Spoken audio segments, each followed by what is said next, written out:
Welcome to Third Eye Weekly. Joining us today is Alan Gibbs, Professor of Life Sciences at the University of Nevada, Las Vegas. He's here to talk with us about his unique approach in researching obesity through fruit flies. Thank you for joining us. Happy to be here. So let's start out first with understanding how you first came interested in this line of study. I'm sort of generally interested in how animals deal with environmental stress. So we've studied things like desiccation stress, heat, cold, and lack of food is just another type of stress that we've been working on. And we mostly use fruit flies as a model because it's really convenient. And fruit flies have often been used to study obesity. What makes your study unique in its experimentation with obese fruit flies? So other people have made flies obese by doing things like feeding them a high sugar diet.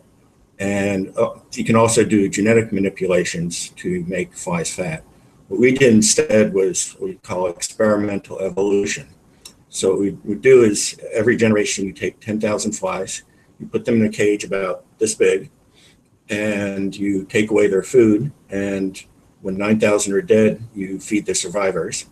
And then the next generation, you put 10,000 flies in a cage, you take away their food, you breed the 1,000 survivors. And basically what you end up doing is selecting for flies that are genetically able to survive without food.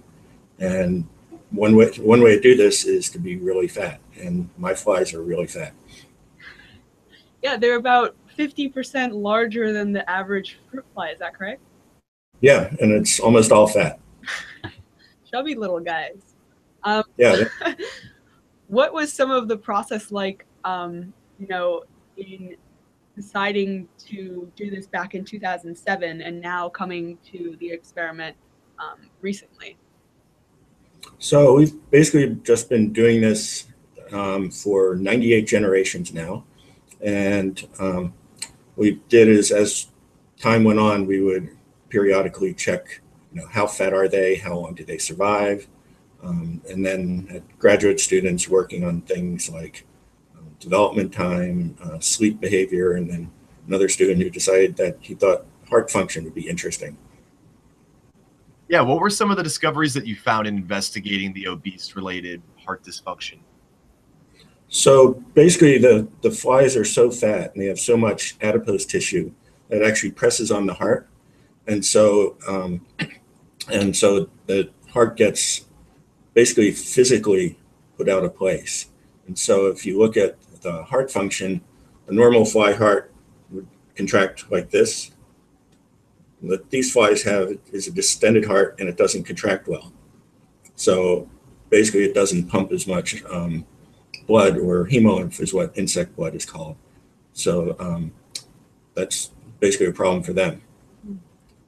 And fruit flies are usually chosen to for this study because they're so similar to humans. How does this translate to how humans react, their hearts, obesity? That's what we want to find out. So what we've have found out, we've also been doing genetic studies and sequencing the DNA of our flies.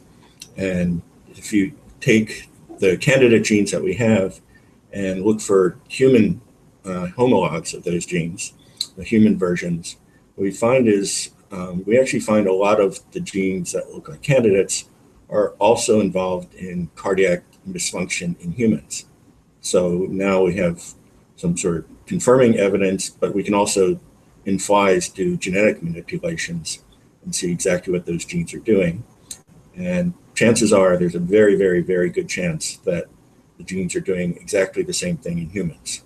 So now we have potentially targets for proteins that are not functioning properly in human hearts, and that means they're targets for pharmaceuticals that could potentially help with heart patients.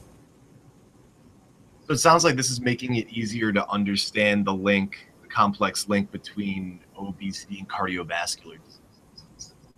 Yeah, so what happens with all these very complicated systems is that you don't have one gene that makes you have a bad heart.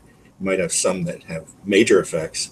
What we can do in our type of study is basically find many genes with sort of smaller effects, but also that interact with each other. And the interactions are what really makes the system work, is how do these different genes interact with each other to get proper heart function. And if one is screwed up, that's going to have cascading consequences for heart function in general.